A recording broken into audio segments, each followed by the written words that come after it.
Welcome back to wörth and welcome aboard the AMX-30 to its tank review. And well, the result, or the verdict rather, on this French premium tier 5 tank will be a bit different from what many people might expect from me that have seen the previous videos. And you know, when I talked a lot about the AMX-30 tanks, one of the complaints was that basically you need the 20mm to make the stock heat shell work. And because the AMX-30, the premium version, is more or less identical in every single aspect to the tech tree version, the AMX-30 1972, with the exception of the 20mm being removed and replaced by a 50 cal, you know, that might seem like an issue. And in some scenarios it is.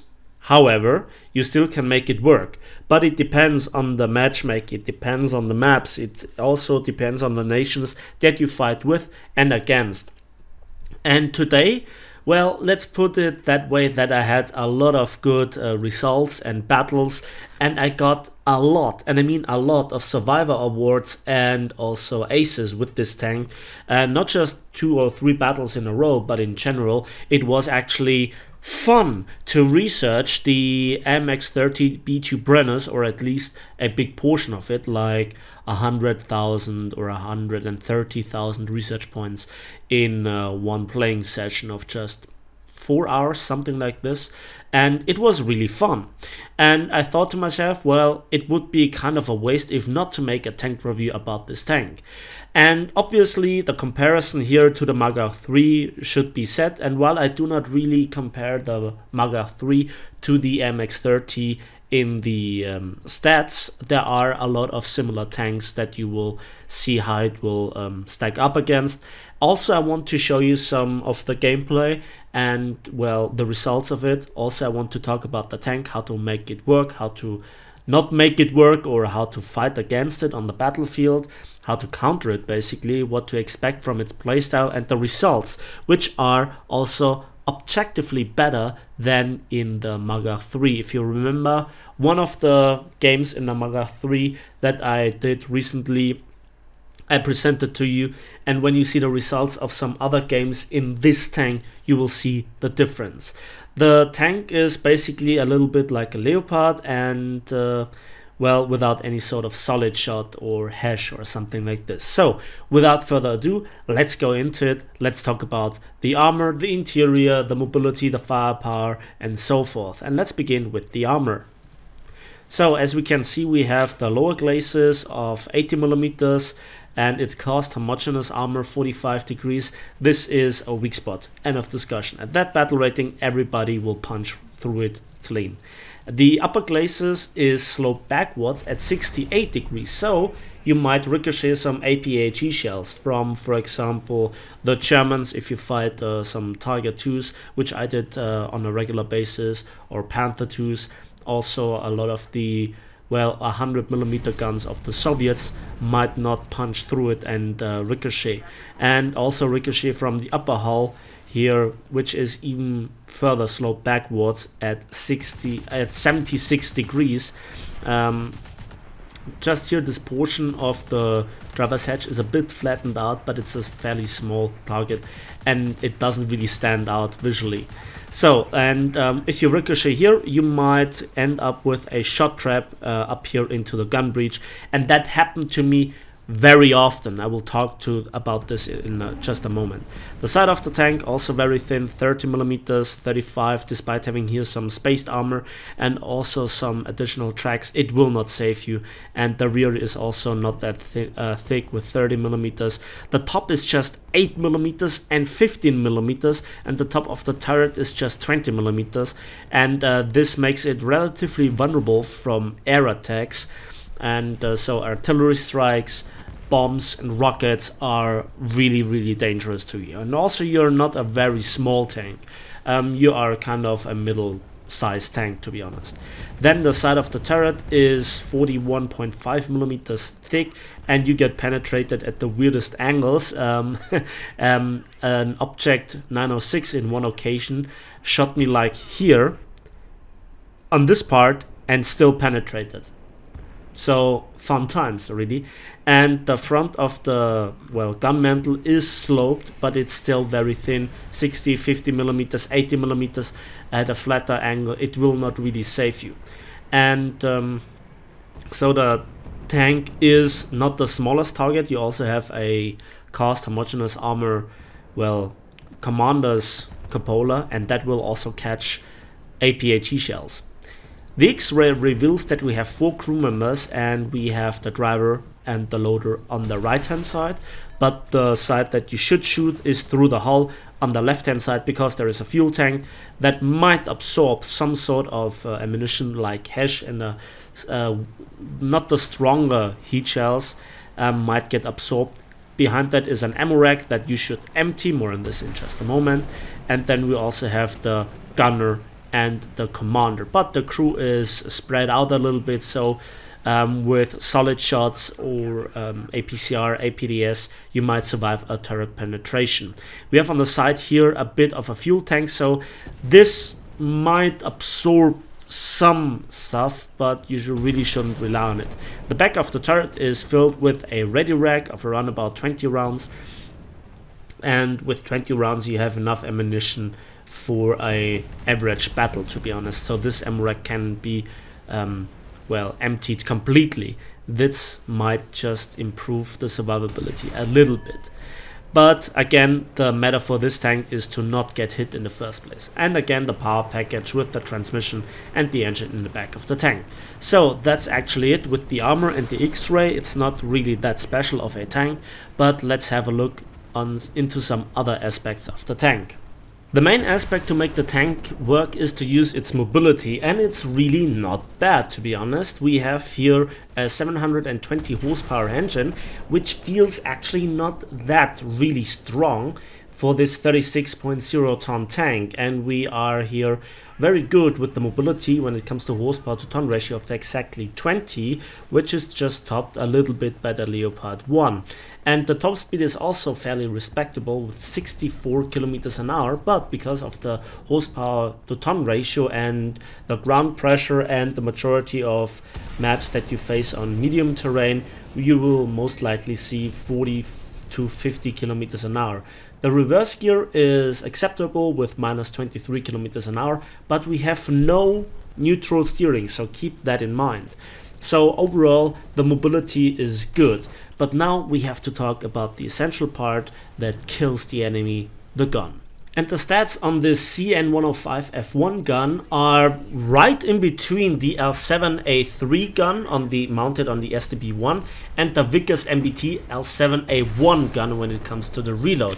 6.7 seconds for the reload is the very same as on the Leopard 1, and we have around about 20% faster reload than the STB1, but 25% less than the Vickers MBT. And also the Vickers MBT has a stabilizer like the STB1. And the AMX-30 has none, like all the AMX-30s, which I pointed out. Also the Object Nano 6 as well has a stabilizer and a 6-second reload for what is supposedly an autoloader. The turret rotation speed is the second fastest after the M47 Pattern 2, but it's really fast. And we also have a nice gun depression of -8 degrees, but as you can see, it is not the very best compared to, for example, the STB1 with the hydro pneumatic suspension. And well, then also the gun elevation has 20 degrees, and this is a bit of a problem because even the turret mounted machine gun doesn't elevate higher, so you have just a very small window to defend yourself from aircraft. The elevation speed is 5.5 degrees, and whereas it is faster than on the STB1, the Vickers MBT and also the Object Nano 6, it doesn't really matter because they have a stabilizer, so you will not really feel it. And yeah, in a standoff you will just lose against the Leopard 1, but you win against the M47 Pattern 2. So forth, the tank seems to be not that special, and as such you should treat it. And a lot of the enemies can counter your mobility and also your firepower. And then we come to the ammunition. We basically have 3 shell types. The first one is the OE105 F1 MLE 60 high explosive shell, and it is not really that useful because the only thing that it really does might be able to hull break certain vehicles. But even at that, the OCC 105 F1 heat shell is better than that.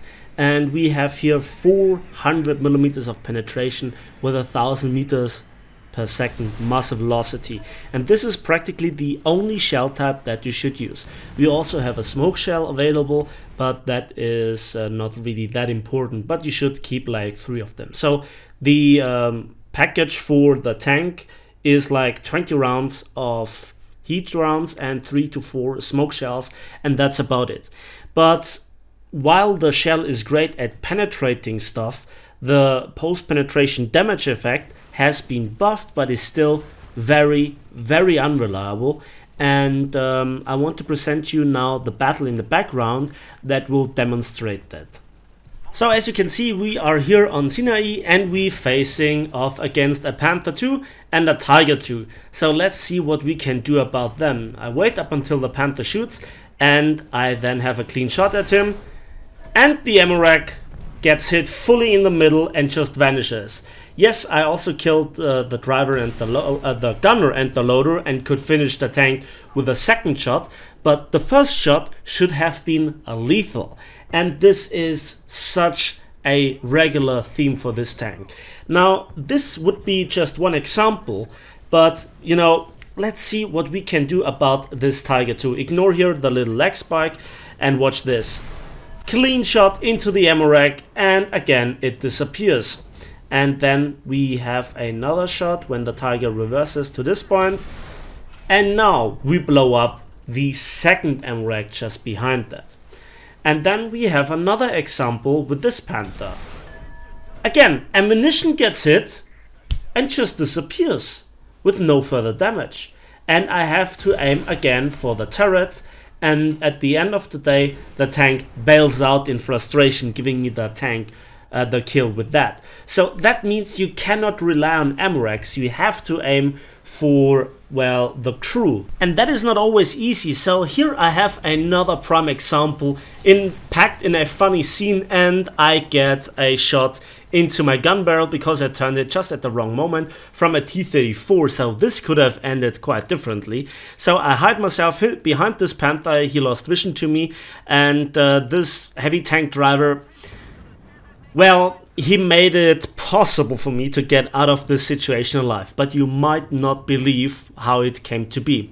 So again, I want to reverse here and get a clean shot. He moves, and I am taking here my chances because I need to aim as long as he when he reacts immediately. So there you could see the post-penetration damage effect was there. I bounce another shot from the side of the tank, and I have no idea how this could be possible. And yeah, this British tank just has 3 crew members, so I can take my time, and I get the kill assist. I would have loved to get the kill on this chariot here, but now there is this T-34, and I mark him on the map. And yeah, this T-44, I hope he can be some sort of distraction, but it gets blown up. And oh god, this is a Vickers MBT, 5-second reload, clutch shot, clutch shot. Ho ho ho. That was actually an ammo rack explosion, and for the second time this guy hits my gun barrel. I smoke up and I need the time to repair. If he now pressures me, I have a lot of trouble, but he needs to come forward to do so, and 10 seconds remaining, and I have maybe some backup that can avenge me, hopefully, if he plays smart. So the T-34 ignores me, and now I can move, and he reverses. He should have pressured me. I also need to, well, reload, and I have here the problem with the crater that actually messes up my aim. Now the smoke disappears, and for the last time the smoke expands. I hit here the tracks, but actually do no damage, and he allows me to out-traverse him. Big mistake in the gameplay by this T-34 driver, and I knocked the crew out with a turret ring shot. That was luck, but this does not really prove the point. That was a funny scene, but now this is another T-34, and I want to hit the ammunition. And as you can see, if you don't get a direct hit, it just oranges the ammunition. And just before I can reload, And there you can see in the damage effect, if I don't hit anything directly, there is no damage to even the crew. So I have to now go around this tank, hopefully that nobody appears to my right side. This is again gambling. I should have killed this guy and make sure that he cannot kill me, disable the cannon breach, and now even the Tiger 2 can try his luck. It is important that we knock out this tank. Now I set his engine on fire. The Tiger has potentially the kill shot, but he doesn't kill the tank. And again I aim for the ammo rack, and this time again it just vanishes. This ammunition was hit 2 times, 3 times, and it just disappeared. And this is the common theme with this tank. I have not seen a heat shell that is that unreliable. American 90mm and L7 gun variants HeatFS is even more reliable than this when it comes to hitting ammunition and setting it off. This is the crucial part about it. So I guess we should stop it here and let's go to some other gameplay. So, and this is an exciting battle here on the abandoned factory map with some nice weather effects. So it's a little bit misty and there are clouds in the sky and it's actually raining, and you can see all the puddles on the ground with the raindrops falling in. It's beautiful. I have to say it's beautiful. However, it's abandoned factory. And so we have a lot of concrete underground, so this allows us for quick acceleration, good top speed in the long run. However, we are missing the 20mm cannon with which we could shoot through the concrete walls and can then hit a tank behind the concrete walls.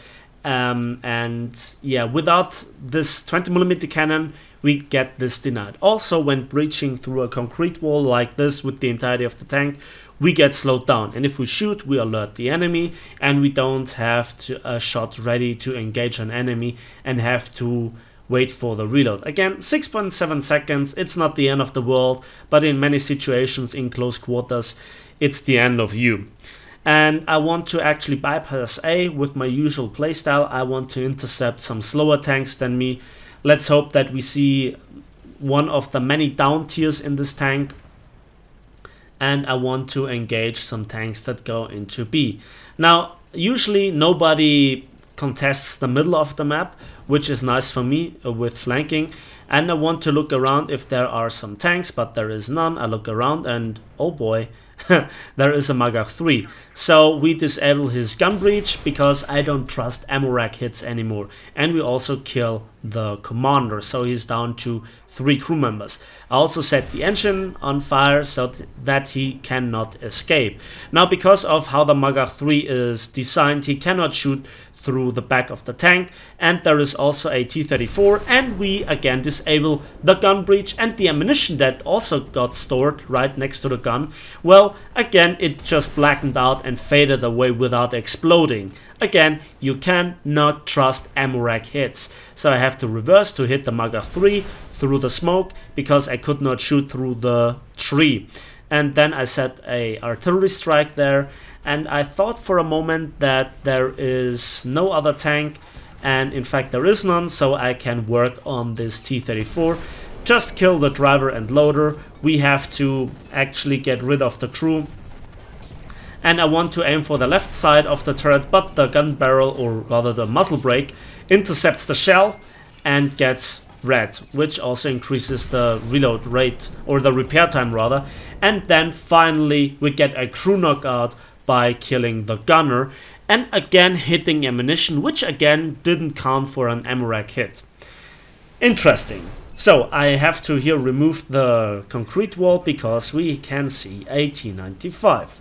And yeah, that was again the cannon breach, so he is out of commission. Now I got the confirmation with the X-ray where the ammunition is, and that is all that I can hit from here.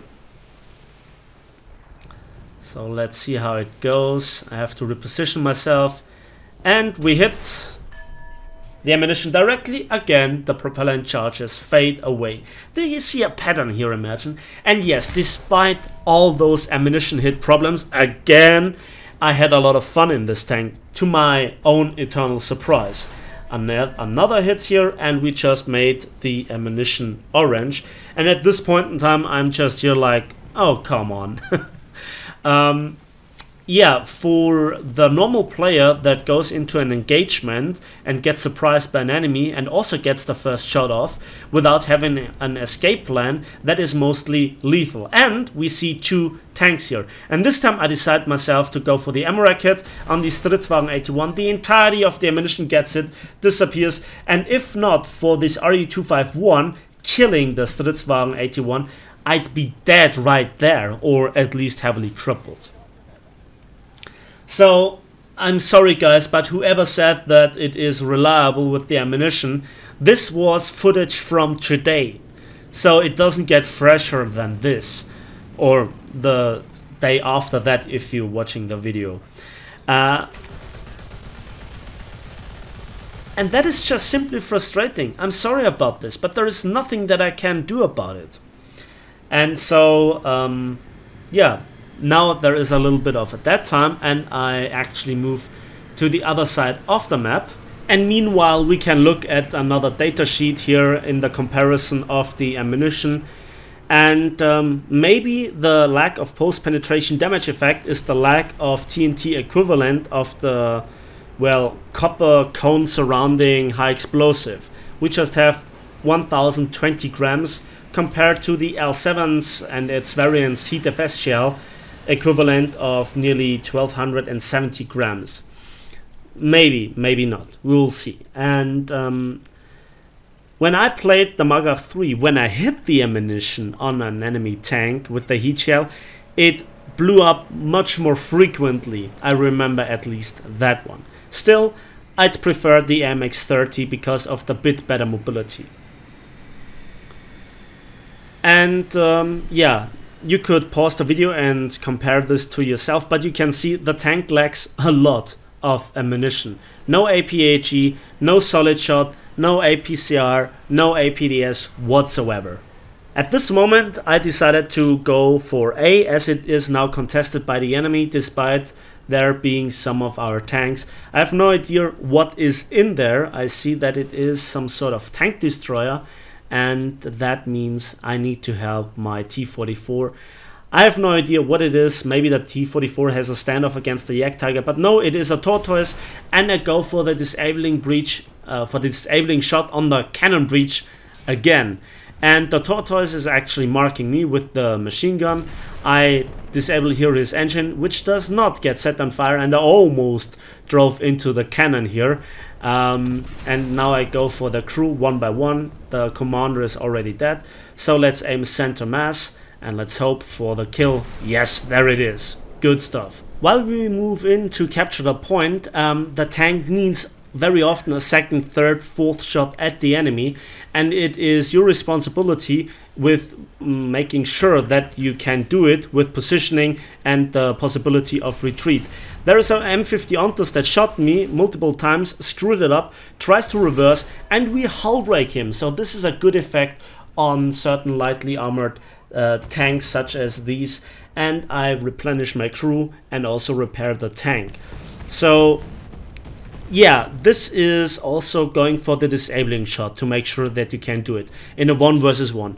Try to aim for the gun barrel, try to aim for the gun breech if you have the side of the tank. Don't aim for the ammunition. I said it probably for the 10th time right now. And if you have a tank destroyer like the Tortoise, which has a casemate build, then you can also shoot at the engine, and then you can shoot at this engine 3 times, and with the 3rd time he cannot extinguish the fire, so you can just let him burn down. But then do you get a kill assist because somebody moves into the kill steal and so forth? All those aspects are much more prominent with this tank than with some other, and there I wanted to actually hit a bit higher, but the Tortoise, well, ricochets the shot, and the gun barrel actually deflects the shot in mid-flight.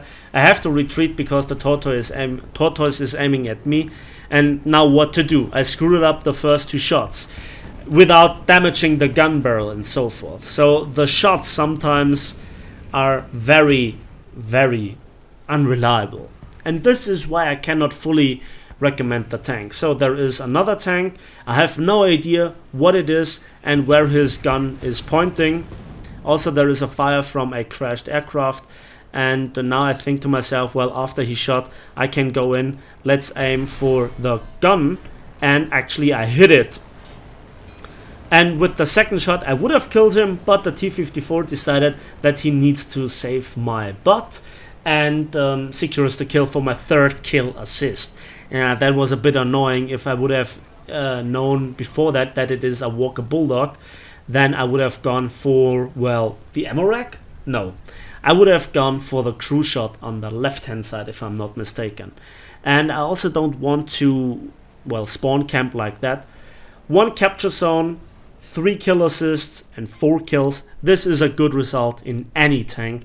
Now the one funny thing is here the comparison again to the MAGA-3. You saw how many problems I had with the ammunition and so forth, and yet I rate the tank higher like the MAGA-3 or compared to the MAGA-3, and this is surprising. But it's really not, because the MAGA-3 doesn't really have better armor in most situations, but has inferior mobility. And while it has better ammunition and more, well, diversity with the HASH shell, with the APDS shell, and the more powerful heat shell when it comes to the better post-penetration effect, you know, you still can make this tank work. And the better mobility just allows to react better to threats on the battlefield. And for example, hull break the, well, Hellcats here before he could reload, before he could do anything. And with the MAGA-3, with the same reaction, I couldn't have done the same thing. That's the basic message. T92, and we hull break him. Great stuff right there. This was a good reaction, double strike, and this is now my 6th kill. And well, when it comes to the overall results with a good battle, I think the MAGA-3 and also the AMX-30 are more or less equal. However, you get much more consistent good results when it comes to the amount of kills and the capture zones that are captured and so forth. So the overall income for me personally is much higher by like 50-60% with the AMX-30 than it is with the MAGA-3. Do I still think that the tank is worth the $50, or do I still think that it is not? Well, I think it's worth more in my hands than the MAGA-3, but you know, $50 for such a package, it's way too expensive, especially because the income is good, but not really that special. So if it would have a higher income, if it would have a better, more reliable heat shell, I would say yes, buy it. But with all the problems that the tank has, I think you need to have a good day, a good matchmaking, good maps and good opponents to make it work. But when we have a look at the results, 80,000 silver lines and 10,000 vehicle research points, well, you know, you can make progress with it. And at the end of the day, quite literally, I had my AMX-30 B2 Brenners researched. So in one day I made 150,000 research points easily, and it was fun despite the flaws. And this is the final message that I have for you with this tank. I was surprised myself, but I think it was worth the time and the tank review. So without further ado, that's it for me today. So thanks for watching, thanks for listening. Please don't forget to give the video a like if you did, subscribe if you want to see more, and we'll see each other on the battlefields and in the skies of War Thunder.